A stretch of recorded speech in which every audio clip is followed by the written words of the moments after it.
Canada's Prime Minister says the US is driving itself into a recession with its global trade war. The Trump administration has already slapped 25% tariffs on some Canadian goods, including steel and aluminium. And on top of that, the US is planning to raise duties on Canadian softwood from more than 14% to nearly 35%. Canadian leaders warn that will send US home prices skyrocketing. Prime Minister Carney is trying to reassure Canadians that despite all the US imposed chaos, Canada can look after itself. The world woke up to some pretty dramatic moves, and they're ongoing in financial markets. So before I get to the main subject at hand, I want to spend a few moments talking about what that means for us in Canada. And I think the first observation is what's going on is a direct consequence of President Trump's unjustified tariffs against Canada, tariffs that were first levied on Canada and Mexico and then on the world. And those measures are going to hit a lot of people's savings, including their retirement savings. And as much as this is unfortunate, it was not unforeseen. This is what we have been concerned about. And indeed, this is what we've been trying to warn the President of the United States about. And I'm not going to sugarcoat it. There may be some tough days ahead for Canadians, but I also want to reassure that we are prepared. We foresaw this. And borrowing on my experience helping to guide Canada through the 2008 financial crisis and helping the United Kingdom weather the impacts of Brexit, we have been taking steps, and we are continuing to take steps to protect Canadians. What you worry about in these types of situations, if you are charged with overseeing financial markets, are there problems that are being created by the markets themselves, the banks themselves? Are there weaknesses? We do not see that. We have rock solid financial institutions in this country, so they're not making it worse. Okay? So, but what is happening in the markets is they are reacting to what we have warned about, which is that these tariffs are fundamentally damaging to the American economy and by extension to the global economy. So what needs to be done in a situation like this is, yes, there's a lot of technical things and liquidity and lots of work, that needs to be done to make sure the markets function, and the markets don't make it worse. I have confidence in the Governor of the Bank of Canada, Minister of Finance, they're on top of it, and also have confidence in Canadian institutions. So Canadians can be reassured on that.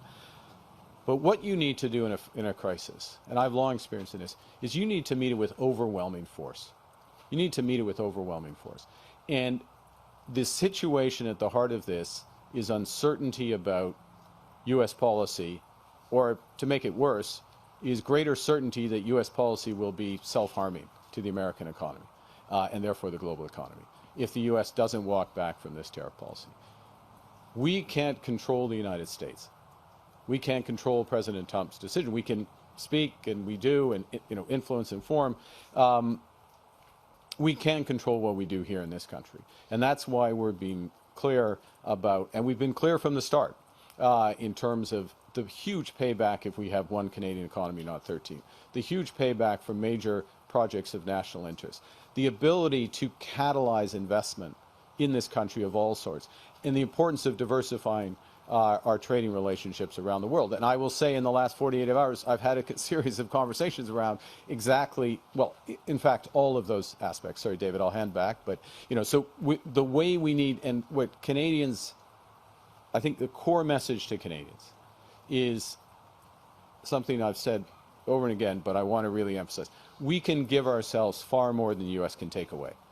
So the U.S. is driving itself into a recession, pressure on the world if the U.S. doesn't change course.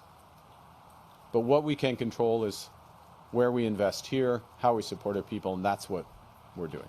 Do you anticipate Canada and or North America entering a recession? Has that likelihood increased? And 3, what steps might a government take to, like you did in 08-09, make sure we come out of that recession more rapidly? Exactly the right question. In terms of Yes, the probability of a recession in the United States has gone up significantly. You see that from independent commentators, and something that we had warned about, and I take no joy in that it becoming more likely. That will have significant effects on the Canadian economy. It's very hard for us to avoid that area. That's part of the reason why in advance of this election we made the changes to EI to make it more generous. It's part of the reason why we made the changes to provide liquidity to Canadian companies so they're not pulling back unnecessarily. And I think that we're at a situation where those steps will help provide for companies the financing that's necessary in order to do. There's other things that can be done on the margin. What we're going to need to do, though, government, what Canadians will choose their government in a few weeks. My judgment, my government will act with force. We will accelerate major investments. We will provide very clear guidelines on where we're going to spend money, where the returns are going to be for the private sector, where we're going to take regulations away. I'll give you one example to make that tangible, David, but there are many more.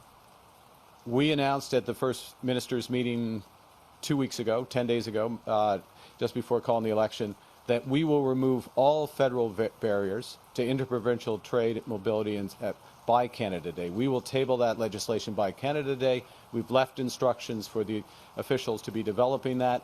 We, as the Liberal Party, are developing that. And the first item of business, if we are returned, is going to be accelerating that, because that's the kind of certainty that you help to provide for business to make those investments. And Canada moves forward as Canada, not reading Truth Social and X and watching tweets down there. We'll take charge. The U.S. has announced its intention to raise softwood lumber duties from 14.5% to 34.45%, which would be an enormous hit on an industry that is already struggling in BC with lowered supply and job losses. It's something the Premier says that he'll be talking to you about later today. What's your message to forestry workers in this province, and what do you plan to do in terms of supporting the industry and workers who are at this point worried about the feasibility of their jobs moving forward? Okay, well, thank you for the question. And I start where you ended up, which is it starts with workers. It starts with workers and working back from workers, and our commitment in this trade battle, and our commitment more generally, is to support workers. These tariffs are wholly unjustified. They came through a USTR process, but they're wholly unjustified. And I recognize that there's 50,000 workers that are affected by this. I recognize the importance of this industry. I've known it my whole life, the importance of this industry and the contribution to this province and this country. So I am very focused on this issue. Premier Eby and I will be discussing specific measures that can be taken. We have made very clear that we will act. We have a strategy to fight, protect, and build. And we are fighting unjustified tariffs. This is another unjustified tariff. You can expect us to fight against it, and you can expect us to take specific steps to protect those workers.